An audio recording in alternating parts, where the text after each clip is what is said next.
Do you know what upsets me the most? When a world-class player has a few bad games and suddenly everyone is acting like the guy forgot how to play football. And no, I'm not talking about the players who have been steadily declining for years and are now clearly past their prime. I'm talking about the players who have been absolutely exceptional, putting 10 out of 10 performances game after game for years, and then, after a few bad months, weeks, or even just a single bad game, people start saying they should already retire. Last season, despite missing over half of the games, Kevin De Bruyne was the third best assist provider in the Premier League. This season, he has struggled with injuries, and still, in the worst Manchester City team of the last decade, when fit, he is one of their best players, and yet people are calling him washed because of this one shot.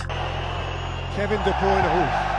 Okay, I might be exaggerating a bit. I know in some big games he looked a bit off the pace, and considering his age, it seems reasonable to ask if he's truly past his best, but that is only if you don't know him. When you look at his story, all the challenges he faced, you realize one thing: you can never write this man off. Ever since he was born, his own destiny was fighting against him. He was always seen as a problematic kid, but if you think he was some kind of troublemaker who was creating chaos wherever he placed his feet, you are completely wrong. He was very quiet, barely spoke a word, but on the pitch, football meant everything to him. He was extremely competitive, ambitious, but also stubborn. Nobody could understand him. Everyone around was trying to make him normal, like any other kid, but no matter how hard they tried, they just couldn't. In one tournament in the Netherlands, after his team had lost the match, he sat down in the middle of the pitch and refused to leave. They had to literally carry him away. After one training session, he was so frustrated that he grabbed the goalpost and refused to go home until he felt he had been understood. He didn't move until the middle of the night. But of all the moments when he felt misunderstood and alone, one would stand out, and this moment would completely change his career. You see, at the age of 14, he joined the academy of Genk, located on the other side of the country, which meant he had to say goodbye to his home and start living with a foster family. After a year, everything seemed fine. He was doing well in football, okay in school, he didn't have any problems, and when he was about to return home for the summer holidays, the foster family told him they would be happy to welcome him back after the summer. But then he arrived home and suddenly saw his mother cry. He was confused and asked her what was going on, and what she said to him that day would completely transform his life. The foster family called, and they don't want you there. It's about who you are. They said that you are too quiet. They can't interact with you. You're just too difficult. After hearing those words, a lion grew inside of him. He grabbed a ball, ran to the local pitch,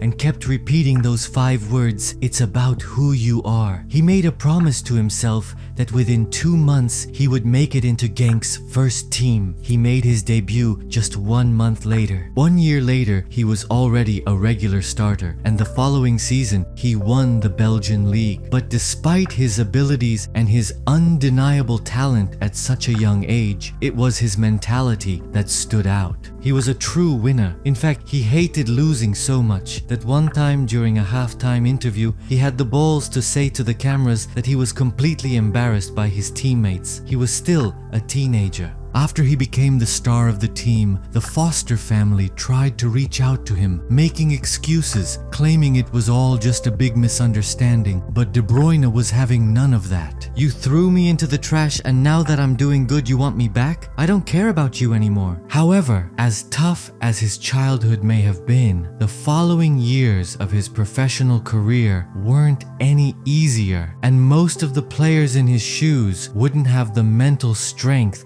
to overcome the obstacles he faced. In 2012, he joined Chelsea and was immediately loaned out to Werder Bremen, and he took the Bundesliga by storm. With 10 goals and 9 assists, he became the Young Player of the Year, but this is when things started to get complicated. The following summer, he got an offer from Borussia Dortmund. However, Chelsea manager Jose Mourinho blocked the move and told him he was part of his plans. But then the season started and De Bruyne was barely playing at all. A guy with his character couldn't possibly accept the fact that he was sitting on the bench after being promised playing time, so he demanded an explanation from Mourinho, who told him he wasn't training hard enough. De Bruyne, knowing it simply wasn't true, challenged Mourinho to make training public so fans could see for themselves whether he was working hard or not, which, as you may imagine, didn't go quite well with Mourinho, and after not playing in the Premier League since September, he decided to join Wolfsburg in January. He was absolutely unstoppable. During the 2014-15 season, he broke the Bundesliga assist record with 21 assists, and at the end of the season, he was voted as the Player of the Year. And when Manchester City came calling the next summer, he knew he was ready to take the next step. I would like to say the rest is history, but even his Manchester City career wasn't without setbacks. After many pundits were doubting him, calling him the Chelsea reject, it didn't take him long to silence every single critic, and in 2017-18, he was City's most important player during their record-breaking 100-point season. But the next season was the toughest of his entire career. He suffered 2 knee ligament injuries, missing a huge chunk of the season, and many people were asking whether he could return to his previous form after the injuries. Do you know how he responded? By winning 2 consecutive PFA Player of the Year awards, breaking the Premier League assist record, winning Premier League once again, and guiding Manchester City to Champions League final for the first time in their history. And yet, in 2021, he was struggling with injuries once again, but this time, after he returned, he didn't look the same. He looked unfit, off the pace, and the fans were quick to call him finished. But despite a very slow start to the season, after January, he was back to his best. In an extremely tight title race with Liverpool, he was Manchester City's most decisive player, scoring 15 goals in the league, winning another league title by a single point. He even scored 4 goals in a single game against Wolves, making the commentators scream, "Kevin, stop it. I'm running out of superlatives for you." The next season, he formed an unstoppable duo with Erling Haaland, feeding him with 1 assist after the other, winning the Premier League for a 3rd time in a row, but most importantly, he made history in the Champions League. He scored a crucial equalizer at Santiago Bernabeu in the semi-final, and in the second leg, he provided 2 assists, helping City demolish Real Madrid 4-0. And although in the final, he had to be subbed off due to an injury, a goal by Rodri has won City their first ever Champions League trophy. But since then, injuries kept returning, and he hasn't reached his previous level ever since. So, is he really finished? Well, he actually might be. You see,